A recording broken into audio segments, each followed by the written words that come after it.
I want to basically introduce how this G protein coupled receptor right here can activate this G protein, which will then activate this effector molecule. So I will label all of this for you. I'll just label it in white.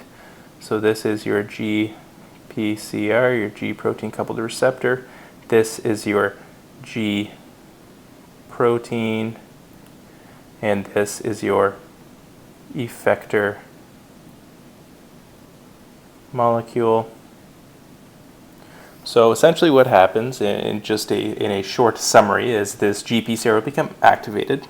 It will bump, the GPCR, a ligand binding to the GPCR will cause a conformational change, which will then cause the G protein to bind to it and become activated, and then the alpha subunit will dissociate and then activate this effector molecule, which will then cause some sort of signaling cascade downstream. But in detail, what actually happens is the G protein will become activated after some sort of ligand here comes and binds to the G protein. It will increase its affinity once it has this conformational change, and this G protein will come and it will bind right here and become activated. So this heterotrimeric G protein will become activated. So once it is activated, the alpha subunit will come off from the beta and the gamma. So if I just draw this whole thing down here again, we have this G protein here, and right in blue we have our heterotrimeric.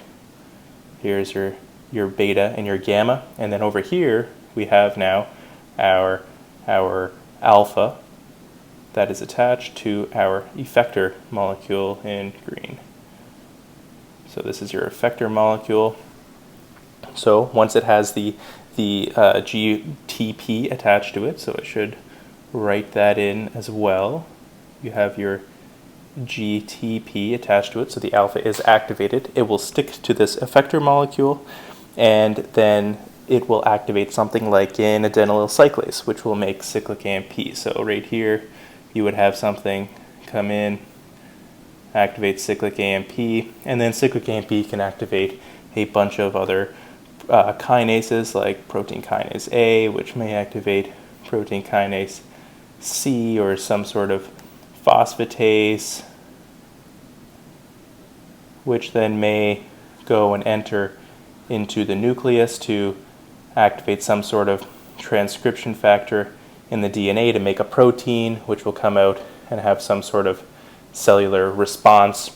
But the gist of it is this alpha molecule here will bind. Once it has a GTP, it will dissociate from the beta and the gamma, and it will bind to some sort of effector molecule, which will activate a second messenger like cyclic AMP, calcium, diacylglycerol, which then causes a signaling cascade to occur, which then leads to some sort of cellular response. Once this GTP goes back and becomes GDP, so if we take this one of these P's off, or one of those P's off, so we have a little phosphate here, and this is just GDP now, it will then come back and reassociate with the other beta and the gamma, and it will, once this ligand leaves the GPCR, they will dissociate and then wait to be activated once again for some sort of other signaling cascade.